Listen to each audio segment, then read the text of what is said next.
Elephants with 6 knees parade across the desert. A man in a business suit carries an umbrella and has an apple for a face. 2 hands draw each other on a page. Surrealism painted real-world things in unreal situations. We love this so much, we repeat it over and over, each time a little divergent from the rest. Nowadays, we are inundated by images of the real world in many unreal situations. We pass off painting as a cartoon in which the subject is capable of anything, because it's only a drawing. It can be drawn to do whatever the artist wants. Photographs are a medium that translate the reality of a place to another place via an image. It is an exact likeness of the reality that occupied the space and the scope of the camera lens. We expect a lot from photographs anymore. We hold them to a standard. Everyone is taking pictures all the time. We want to see them. We want to capture every moment. We want to run them through filters and add funny ears and little stars. It's one of my favorite things to do. Well, not the funny ears part, but definitely playing with pictures on the computer or maybe at my phone. We can make them do anything. It's hard to tell what's real anymore. What else is captured? Is it us? Do we want whatever it is to be captured? Are we making these things for ourselves? Are we making these pictures to share? Can we share each other's pictures? Can we share each other's thoughts? What will happen to them if they're shared? Do our thoughts need protection? Do we need protection? Do we need to pay for that? What are we getting out of it? A discussion in a comment section on the thought led to the topic of stealing, of poor character, of protection. And I can't help but ask what it is that's being protected. Is it poor character? If so, whose? Is it the potential money gained from the copyrighted item? According to IPWatch.org, in 2018, core copyright industries grew at a rate of more than 130% the greater remainder of the U.S. economy. That accounts for approximately 6.85% of the total U.S. economy, roughly 30% of the jobs. That's 5.7 million jobs based in protected intellectual property industries. Is it protecting the proprietor's control over the direction the item progresses? A core copyright industry is defined as an industry whose main purpose is to reproduce a copyrighted material. This includes books, newspapers, magazines, software, video games, and anything that is recorded like radio, television, movies. They're all very influential mediums because they spread wide and far. What's being protected? Is it our ideas? Is it the economy built on the protected items that's being protected? Is it the name of the copyright owners? Is it the ego of the people who wish to own their ideas? Is it the power over the direction an idea takes? What it certainly isn't protecting is creativity. It isn't protecting the idea itself. The idea wants to grow, wants to spread, morph, progress. If we are dismembered from our creativity, we're dismembered from ourselves. How is that progress? What is the definition of progress? What is the intended destination of an idea? Can any single person really know? Every bit of anything we have written and want to retain our rights to must first go through a Ministry of Truth type scenario, where every word is scrutinized to assess whether or not the words used are words that someone else before you has already used. Really? Like we haven't all said the same thing someone else says before? Okay, so someone wants the words, but what about the ideas? Like it's our right to own an idea. It might be crazy to assume that the real reason for going through every word submitted for rights before issuing these rights might be to analyze what's being said, so the record of such words has been recorded into the archives of government data. Same for patenting. I may have watched too many movies. What if I said, copyright law is the biggest gag order in the history of First Amendment infringements? That's a pretty unpopular thought. It puts a lot at stake, and it's kind of a strange idea. What good are ideas if not shared? How can we learn from information or teach this information if we can't afford the royalty to reproduce that information? This is where Section 107 comes from. Fair use for education and commentary. Basically, if you remember to include the Section 107 disclaimer in your text and give credit to the copyright owner, you shouldn't be sued. But the possibility still exists if you don't follow the rules to the letter. In this arrangement of copyright law, the one who would like to perceive he owns an idea or phrase or collection or image, thought, design, etc., whatever, would also obtain the protection and backing of the big law and can penalize anyone who might use their intellectual property without their expressed permission. I call horse shit on that. You can own the work, but you can't own an idea. Once you release it out into the great expanse of minds that is the public, it will grow and change into other ideas, fractals of itself. Holding some lawful reins over such things is to stunt their progress. In turn, the progress of humanity as a whole. We do this for the obtainment of money and goods that we can afford from our ideas. The more competition, the less your idea is worth. You'd better get a patent on that. That'll surely stop the growth right in its tracks. In the current context, more attention is paid to the fear of this spread than is paid to the amazing forms these ideas can take. Because ideas can be dangerous. Not all ideas are good. Any idea can gain its own power that can become malignant or benign. And there's a long history of power held in the quieting of these ideas, in the secrets that could direct their intent. Quite beneficial in protecting the power holders, quite nefarious in directing the power. But not always, right? The secrets are kept to protect our way of life, our resources, our future. What atrocities might occur if they were to escape? What terrible consequences for their freedom? What monstrous deformities might be endowed on the form our future takes? Wait, was I talking about keeping secrets or openness of thought? Looking over the history of humanity across the breadth of all cultures, it seems more horrific consequence has been paid for the keeping of secrets. Many have died in the pursuit of their release. Were all those sacrifices made in vain? We fear human sacrifice, so we do nothing to support it. Unless those sacrifices were in the action of war and coups, revolts, uprisings, revolution, then we're happy or we're pissed, depending on which side we're on. What about those people who died to keep those hidden secrets? We sing their praises when we have reaped the harvest of their deaths, and yet we continue to feed the mentalities that would be just cause for more sacrifice. The idea is that fear drives us. Where can we be driven if we allow fear to take over? When do we choose to live in gratitude instead of fear? If we look at what has been offered and see what is truly honoring open truths, we might see the circles we are running in fear. We might look at the tread on the ground and see that we really haven't gone anywhere. The path just sinks deeper, asking for more and more sacrifice to sustain it. Maybe we should open up. Economy also shapes our ideas. If I value my time, then that's what I should charge you for. If I value my goods, then the cost of those goods I will recoup. But the idea cannot live freely in these bounds without being influenced by them. The commission piece shall be made to the specifications of the commissioner.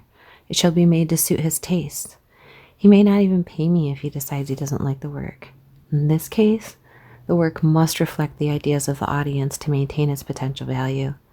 The artist is inevitably swayed toward working within these parameters. A non-commissioned piece has a little more freedom of expression, but the value may be subjective, depending on the audience, and as such, might change the amount of money, if any, received for the production by the artist. The artist must, in this case, consider who the potential audience may be and what their perceived tastes are, and may try to accommodate said supposed tastes to increase the potential value of the work. Again, art is swayed by the views of the audience, and so may be influenced by that when making decisions.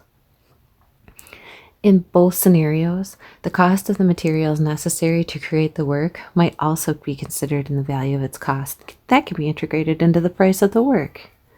But is this why we make art, though? Is it really art if it's made under these contexts? I would say yes and no. These situations might turn the work from art to craft, as it has lost its expressive value. Even if that work carries with it some expression, that expression has been limited to suit the perceptions of the audience and therefore has lost its own voice. It's singing someone else's song. It's perfectly fine to do that. It still has beauty, but Beauty and agreement don't always make cause for change. In fact, they usually don't. They're usually a cause for comfort, which tends to be more conserved than those things that are ugly or difficult to look at. Difficult, ugly things make us uncomfortable, so we try to change them into something we're okay with, or remove ourselves from them altogether. Whether it's a thing or ourselves, change is demanded. That's what art does. It demands something of us. How does the fear of theft influence what we do? How does the threat of another person's poor behavior affect our decision making? What subjective issues make it difficult to change our minds about the need for protection of our intellectual rights? How would the world change if people started sharing their ideas openly? Would the economy collapse? Would our enemies attack? Would all of our resources dry up or be taken away from us? Are humans really this way? Is this really our nature? Okay, so what about the difference between secrets and privacy? Privacy might be something personal we'd like to keep to ourselves. A secret might be something known by some but unknown by others that could affect more than only those who know. If we keep something private, that something would be only in relation to the person or small group involved. Maybe the difference between keeping something private and keeping something secret is the intent for non-disclosure. If it's kept quiet because it's not everybody's business, that's respectable. If it's kept quiet as a means of manipulating an outcome, then that might be called a secret. If an individual chooses to keep something to themselves, it's kept within their person. Its only means of escape is through that individual. A secret must be kept under the threat of escape through multiple means. It may be discovered. It is in the interest of the knowers to keep the unknowers unknowing. This is a manipulation tactic. When new information comes to us, we can react in a few ways, usually dependent on whether or not the information is something we wish to receive. Having the immediate feeling of rejection upon hearing an idea that conflicts with our own perception is called cognitive dissonance. This can be overcome through reasonable education on the information and patience. When an individual is incapable of overcoming their cognitive dissonance, even when presented with reasonable evidence to the contrary, this is called cognitive closure. It equates to the inability to learn. No information can penetrate a closed mind. It's psychologically natural to resist information that threatens our view of ourselves, or how we view others, or how others view us. This is healthy in many ways. It would be detrimental to be gullible or easily swayed. Cognitive dissonance is a defense mechanism that's in place for our own protection. But we can't let it stop us from learning or accepting new information that might either protect us from a new threat or just impede our growth as humans. Hypnotherapist David Snyder said, "We resist what people tell us. We never resist what we conclude." He was speaking about engineered conclusions. He was talking about the dirty, rotten tricks of manipulation used to persuade desired conclusions in the thoughts of his clients. It's pretty scary how well some people understand manipulation. Even scarier, how many people pay him to teach them to do that. No wonder the lack of trust between humans. No wonder the state of humanity. Are we fooling ourselves? Are we coming to engineered conclusions? Soren Kierkegaard said, "There are two ways to be fooled. One is to believe what isn't true. The other is to refuse to believe what is true." If we are given only the information needed to make the choice we are being directed to make, we will make the choice desired by the informant. That first impression holds the most power, especially if we learn this information as a child. Then it becomes primal pervasiveness.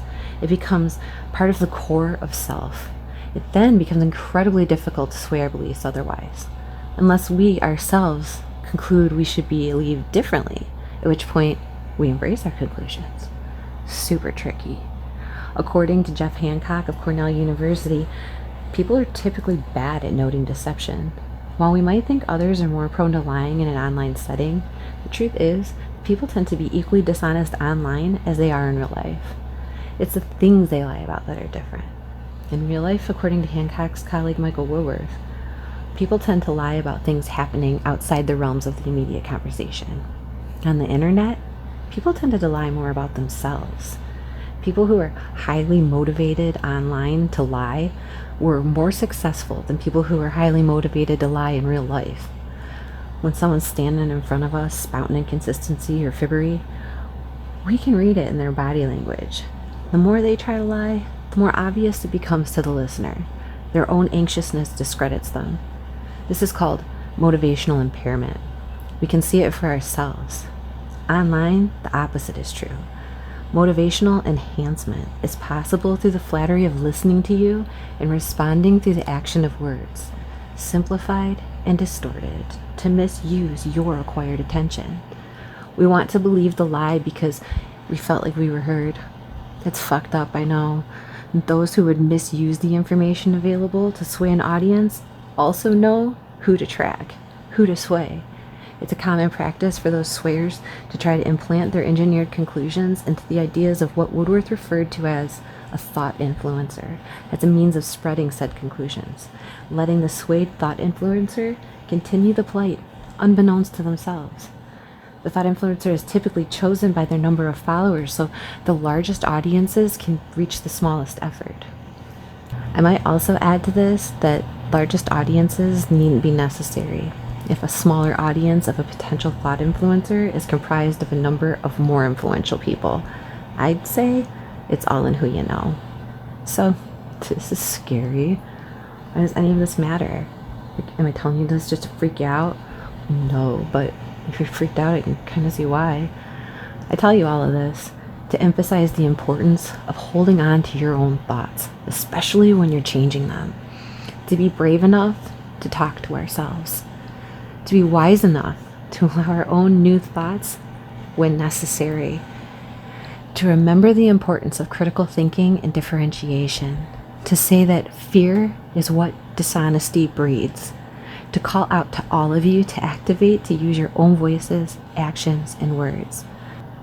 To not be duped by nonverbal communications of an underlying outside voice. And to, despite all of this, share openly anyway. To trust ourselves. To have conversations anyway. It is the only way to succeed this. It is the only way to influence our own thoughts. To engineer our own conclusions. If I want to openly share my thoughts, will that kill me? If we want to talk about an idea that hasn't been run through the system, are we subject to the oversight of our rights? If we fail to feed the machine and openly discuss someone else's ideas without a legal disclaimer, should they sue us or join in the conversation? If I use someone else's material without asking them, am I stealing? Even if I say thank you, will we be penalized if we don't file with the clerk? Will you judge me if I decline? Will you turn me in if I say something you don't agree with? How impermeable can our resolve be while still keeping our minds open? I know this is bothersome to hear. I want control over my thoughts too. But that's just not how ideas work. And we, myself included, might have to accept that. They're born to live or die. And they are certainly bound to death if they're not shared.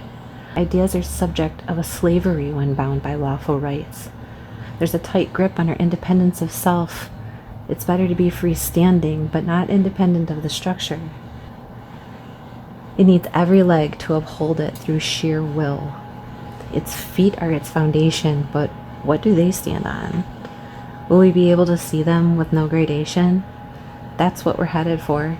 Like driving through a blizzard at night, more and more white dots coming fast in a straight line, everything's starting to look the same. What about this washing? Why this need for monochromism? How interesting could the world possibly be if it were all one color? How would we even know where we were going? How would we recognize where we've been?